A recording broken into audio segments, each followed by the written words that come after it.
To combat the southbound flow of guns and money, we are screening all southbound rail cargo, seizing many more guns bound for Mexico, and we are putting more gun runners behind bars.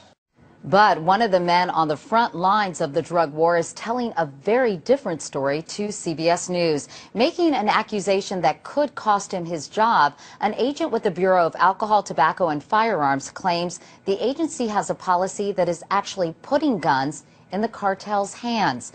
Here's investigative correspondent Cheryl Atkinson. John Dodson, a federal agent, says what he was asked to do was beyond belief.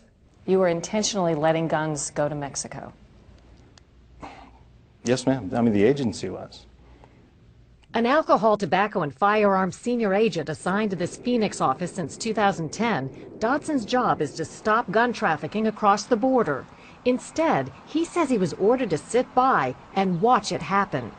Investigators call the tactic letting guns walk, in this case into the hands of criminals who would use them in Mexico and the U.S. Dodson's bosses say that never happened. Now he's risking his job to go public. I'm boots on the ground here in Phoenix and telling you we've been doing it every day since I've been here. Here I am. Tell me I didn't do the things that I did. Tell me you didn't order me to do the things that I did. Tell me it didn't happen. Now you have a name on it. You have a face to put with it. Here I am. Someone now. Tell me it didn't happen. Agent Dodson and other insiders say the gun-walking strategy was approved all the way to the Justice Department. The idea was to see where the guns ended up, build a big case, and take down a major cartel. And it was all kept secret from Mexico. ATF named the case Fast and Furious. He's got a whole bunch of cases. This surveillance video obtained by CBS News shows suspected drug cartel suppliers carrying boxes of weapons to their cars at a Phoenix gun shop. Those long boxes being loaded into the red car are AK-47 type assault rifles. He's armed again, carrying another, appears to be 5 boxes of hard case Pelican that would hold a pistol.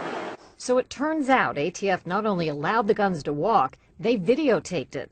Documents show the inevitable result. The guns ATF let go began showing up at crime scenes in Mexico.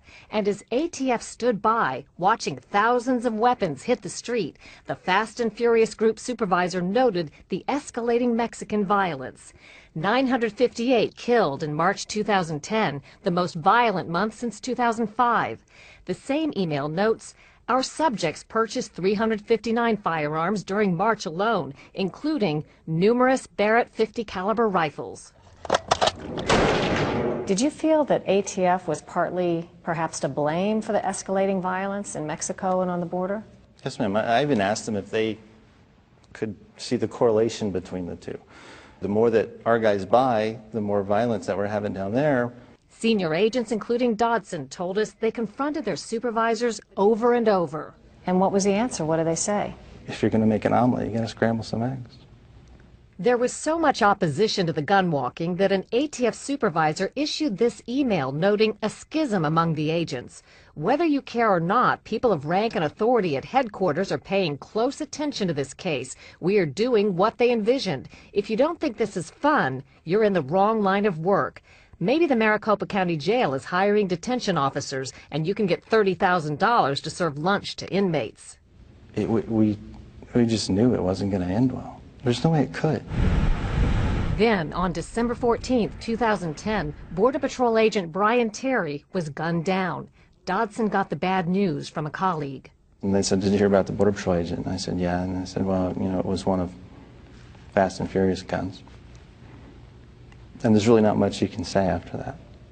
2 assault rifles ATF had let walk nearly a year before, similar to these, were found at Terry's murder. I felt guilty. I mean, it's crushing. I don't know how to explain it. I mean, Dodson and a dozen other ATF sources have all told the same story to Senator Grassley, who's investigating. You've tried to get some answers from ATF. What's been the response? The response has been practically zilch. From the standpoint that documents we want, we have not gotten them. And I think it's a case of stonewalling Dodson says he hopes that speaking out helps the family of Border Patrol agent Brian Terry. They haven't been told much of anything about his murder or where the bullet came from. First of all, I would tell him that I'm sorry. Second of all, I would tell him that I've done everything that I can for them to get the truth. After this, I don't know what else I can do, but I hope they get it. Dodson says they never did take down a drug cartel. However, he says thousands of fast and furious weapons are still out there and will be claiming victims on both sides of the border for years to come. Cheryl Atkinson, CBS News, Washington. Late today, the ATF said it will convene a panel to look into its national firearms trafficking strategy, but refused to comment specifically on Cheryl's report. PBN, for news that affects America. Join us on our live show at pushbacknow.com.